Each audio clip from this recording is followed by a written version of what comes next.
Okay, நம்ம இப்போ Ryzen 5 2600 processor unbox பண்ணலாம். பாக்ஸில் பார்த்தீங்கன்னு சொன்னால் என்னென்ன கண்டென்ட்ஸ் அடங்கியிருக்கு, உள்ளே என்னென்ன வச்சுருக்காங்கன்றதையும் நோட் பண்ணியிருக்கிறாங்க. இந்த ப்ராசஸரில் ஸ்பெஷல் என்னன்னு சொன்னால், இந்த ப்ராசஸரோடைய ஒரு ப்ராசஸர் ஃபேன், அதாவது ஹீட் ரெடியூசிங் ஃபேன் சப்ளை பண்ணுறாங்க கம்பெனியாலேயே. இந்த ப்ராசஸர் ஃபேன் வந்து இந்த ப்ராசஸரோட ஓவர் கிளாக்கிங் ஸ்டேஜ்லேயும் மேனேஜ் பண்ணக்கூடிய ஒரு அளவு, தாக்கு பிடிக்கக்கூடிய அளவுக்கு இருக்குன்றதை நிரூபிச்சிருக்காங்க. ஸோ ஒரு இன்டெல் ப்ராசஸர் நீங்கள் அன்லாக் ப்ராசஸர் வாங்கணும்னு சொன்னால் சொல்ல மறந்துட்டேன்.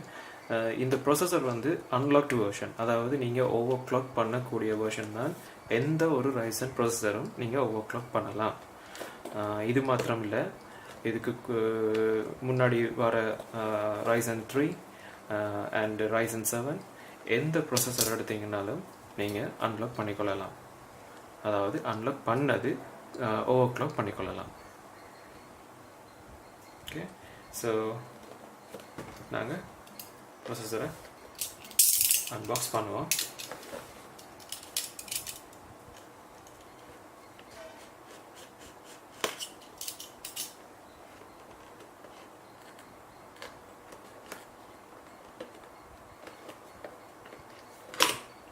ஓகே,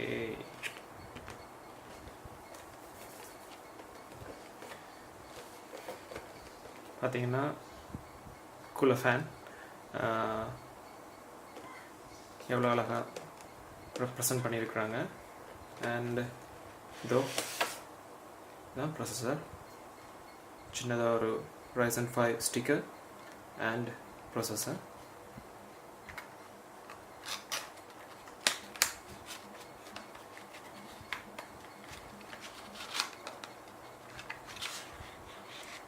நீட்டாக பிளாஸ்டிக் பேக்கேஜில் கவர் பண்ணி இருக்குது. அண்ட் ப்ராசஸரோட மேனுவல், வாரண்டி சர்டிஃபிகேட், அதில் இன்ஸ்ட்ரக்ஷன்ஸ் எல்லாம் இருக்கும், எப்படி ப்ராசஸரை நாங்கள் மதர் போர்டில் இன்சர்ட் பண்ணுறோன்னு சொல்லி. ஸோ பத்திரமா வச்சுக்குவோம். அண்ட் ஸ்பெஷல் பார்ட் இந்த கூலர் ஃபேன்.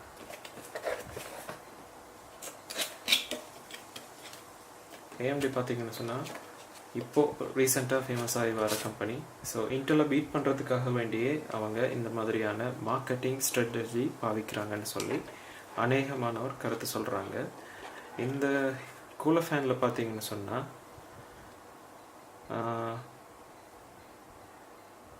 பெஸ்ட், அவங்க ஆல்ரெடி தேர்மல் பேஸ்ட் வந்து அப்ளை பண்ணியே ஷிப்மெண்ட் பண்ணுறாங்க. ஸோ உங்களுக்கு எக்ஸ்ட்ராவாக தேர்மல் பேஸ்ட் போட வேண்டிய அவசியம் இல்லை. ஸோ வெரி கேர்ஃபுல்லி ஹேண்டில் பண்ணணும், அதாவது மிகவும் கவனமாக ஹேண்டில் பண்ண வேண்டி வரும். காரணம் என்னென்னு சொன்னால், இந்த தேர்மல் பேஸ்ட் வந்து நீங்கள் கையால் டச் பண்ணிங்கன்னு சொன்னால், தொட்டிங்கன்னு சொன்னால் வைப் ஆகிடும், கலண்டுரும். ஸோ மிகவும் கவனமாக கையாளுங்க. நீங்கள் எப்போ பிசி அசம்பிள் பண்ணுறீங்களோ அப்போது நீங்கள் வெளியில் எடுத்து வச்சா பெட்டர். அப்படி இல்லைன்னு சொன்னால் இந்த பிளாஸ்டிக் கேஜ்லேயே போட்டு வச்சுருங்க. பெஸ்ட் அட்வைஸ் அதான். ஸோ இது என்னோட Ryzen 5 2600 அன்பாக்சிங். இன்னும் ஒரு வீடியோவில் சந்திக்கலாம். நன்றி, வணக்கம்.